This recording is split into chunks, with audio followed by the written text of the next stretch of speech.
Hola compañeros y bienvenidos a mi canal de YouTube Kike Calla. Si no se han suscrito, por favor suscríbanse, activen la campanita de notificaciones. No mentiras, no hay campanita de notificaciones porque son muy selectos, no hay comentarios, tampoco comenten. Listo compañeros, simplemente ¿qué vamos a hacer esta semana? Que es la semana 1 de nuestras actividades. Primero vamos a hacer una recontextualización de lo que veníamos trabajando porque no quiero que se me pierdan. Y al final les voy a terminar explicando cuáles van a ser las actividades de esta semana. Listo, entonces comencemos a recontextualizarnos. Estamos trabajando el fenómeno del movimiento. Recuerden que es el fenómeno más fácil de observar en la naturaleza.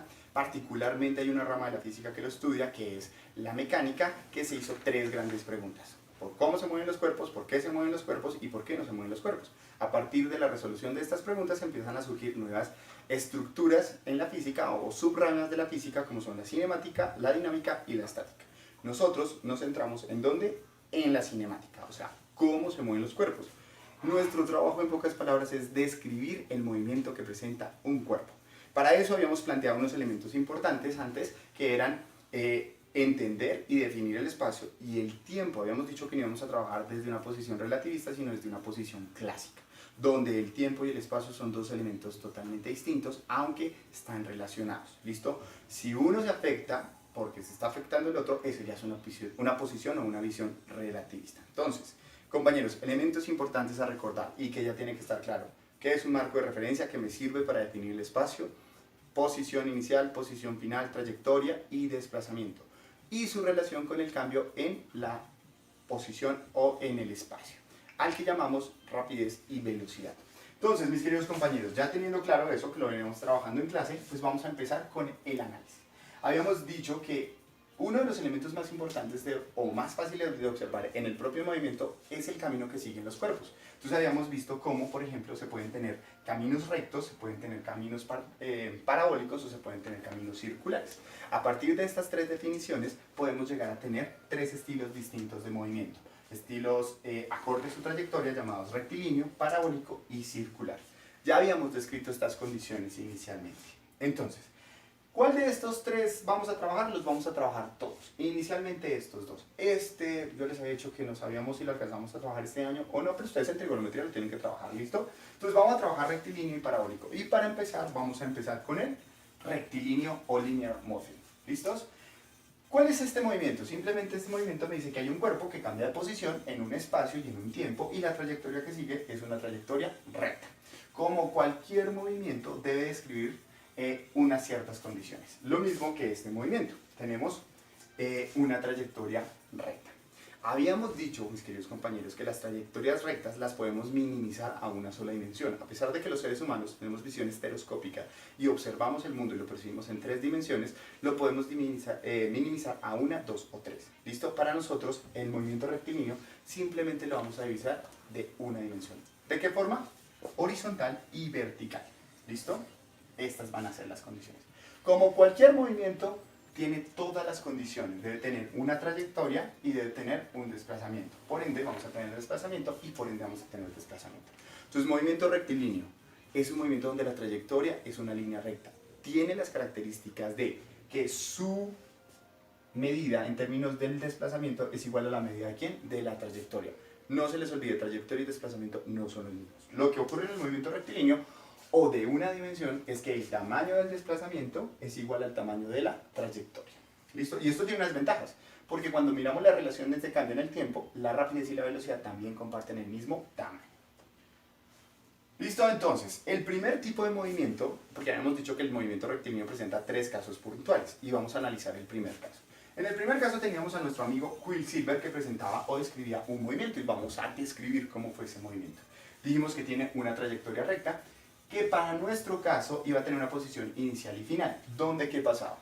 De aquí en adelante, posición inicial ya no es el lugar donde empieza, posición final no es donde termina, sino por el contrario, donde empiezo el estudio, donde termino el estudio. Lo que pase después o lo que pase antes ya no nos interesa. Simplemente nos interesa lo que ocurra de acá a acá. ¿Listo? Entonces estamos delimitando el fenómeno. Y eso es importante, porque ya no vamos a estudiar simplemente sus condiciones finales y sus condiciones iniciales. ¿Listo? Como cualquier movimiento debe tener un desplazamiento, un vector que me indica dónde empecé y dónde terminé mi estudio. ¿Listos? Volvemos y decimos las mismas condiciones. El tamaño del desplazamiento tiene que ser igual al tamaño de la trayectoria. por ser un movimiento rectilíneo. Entonces, analizamos condiciones. Posición en 2 metros, posición final en 82 metros. Habíamos dicho que tenía un tiempo de 0 segundos en la posición inicial, un tiempo final de 0,4 segundos. ¿Listo? Eso nos decía que para nuestras variables importantes, tiempo, trayectoria y desplazamiento, íbamos a tener los siguientes valores. 0,4 segundos fue el cambio en el tiempo, 80 metros fue la distancia recorrida y el cambio en el espacio según la posición fueron de 80 metros. Recuerden que aquí me falta ponerle el valor absoluto para especificar que solo me interesa el tamaño sin tener en cuenta la dirección. ¿Listos? Y podíamos sacar sus relaciones cinemáticas, que son rapidez y velocidad. Las habíamos calculado y nos había quedado esto. Distancia recorrida 80 dividido tiempo, que es 0,4 segundos, nos da 200 metros por segundo. ¿Qué quiere decir? Que cada segundo nuestro amigo Quicksilver recorre 200 metros. Profe, pero si solo recorrió 80 metros. Pilas, porque no gastó todo el segundo, solo una parte del segundo. ¿Listo? El tamaño de la velocidad pues va a ser el mismo porque las distancias en términos de trayectoria y desplazamiento son las mismas. Hasta ahí no había ningún problema, estos son elementos cinemáticos. Pero entonces ahora nos interesaba estudiar qué era lo que ocurría dentro del movimiento, o sea, ya no de aquí a acá, una visión totalitaria, sino una visión interna del movimiento. Para eso escogimos 3 puntos, punto 1, punto 2 y punto 3. Yo puse una condición para este caso y es este movimiento, y es que la distancia que separa cada punto es la misma. Para nosotros va a ser de 20 metros, lo que quiere decir que punto 1 está en la posición 22, punto 2 en la posición 42 y punto 3 en la posición 62 metros. Ponemos el cronómetro a funcionar, ¿qué va a pasar? Tenemos que para este tiempo, cuando pase por ahí, cronómetro, cronómetro y cronómetro. Estos son los tiempos. Características importantes. Recorrió distancias iguales en tiempos iguales. Eso es lo más importante de este ejemplo de movimiento que nos ayuda el señor Quicksilver. Que el señor Quicksilver recorre las mismas distancias en los mismos tiempos. ¿Listos? Los tiempos sí, las distancias no son arbitrarias, yo las puse. Los tiempos fueron tiempos dados por el cronómetro. O sea, ahí sí no hay control porque yo no domino el tiempo. Recuerden que el tiempo aún no lo controlamos. ¿Listos? Entonces, ¿qué va a pasar? Que estamos diciendo que de toda la distancia ya no vamos a coger toda, sino que vamos a coger un pedacito de distancia. ¿Listo? Y del tiempo ya no vamos a coger un pedacito del tiempo. Y que todos esos pedacitos en últimas vienen siendo iguales. Los pedacitos de distancia son 20 metros y los pedacitos de tiempo son de 0,1 segundo. De aquí en adelante el nombre que van a recibir estos pedacitos son delta de x y delta de t. Recuerden, mis queridos compañeros, los delta geométricamente es coger una condición final menos una condición inicial. Los deltas nos hablan de diferencias, son una resta, y las restas nos hablan de cambios. Si yo quiero saber cuál es la diferencia que hay de una edad a otra, simplemente lo que estoy diciendo es cómo cambia una edad a otra, hago una resta. ¿Listos? Bien, entonces, teniendo pedacitos definidos como deltas de tiempo y deltas de distancia, lo que nosotros hacemos es decir, ya no nos interesa toda la información total del movimiento, sino condiciones intermedias del movimiento, espacios dentro del movimiento, tiempos dentro del movimiento, razón por la cual nosotros vamos a trabajar estos deltas. Compañeros, vuelvo y les repito, no se les olvide, los deltas geométricamente significan una diferencia, o sea, una resta. Y en últimas, una diferencia o una resta es un cambio. ¿Qué estamos diciendo? Que el espacio está cambiando y que el tiempo está cambiando. ¿Cómo así? El espacio cambió en 80 metros en 0,4 segundos. Aquí estamos diciendo que el espacio cambió 20 metros en un tiempo de 0,1 segundos. ¿Y se pueden mirar las relaciones rapidez y velocidad? Sí. Y aquí voy a ser muy claro, estamos jugando con los tamaños, ¿sí? Entonces, si nosotros hacemos el análisis del tamaño de la rapidez y hacemos el análisis del tamaño de la velocidad, los valores tendrán que ser iguales. Hay una ventaja vectorial y es que este vector le puedo quitar esta característica si le quito estas condiciones. En pocas palabras, si solo quiero jugar con el tamaño, o sea, 20 metros por segundo, perdón, 200 metros por segundo, sin necesidad de darle la dirección, pues ¿qué es lo que estamos haciendo? Le quitamos el valor absoluto y la condición vectorial. Y nos queda v y v, ¿qué quiere decir? Que podemos hablar indistintamente de los valores de rapidez y de velocidad. ¿Listo? Entonces podemos hallar la velocidad que va a ser en su tamaño igual a la de la rapidez de la siguiente forma. Una condición de espacio menos sobre una condición de tiempo, pero una condición de cambio en el espacio sobre una condición de cambio en el tiempo. ¿Y esto qué nos dice? Que la rapidez o la velocidad son condiciones de cambio en el espacio con respecto al tiempo. ¿Lo podemos hallar? Sí, señor. ¿Cuánto es el cambio en la posición? 20 metros. ¿Cuánto es el cambio en el tiempo? 0,1 segundos, lo que nos permite identificar que la rapidez o el tamaño de la velocidad es de 200 metros por segundo. Igual que sus condiciones totales.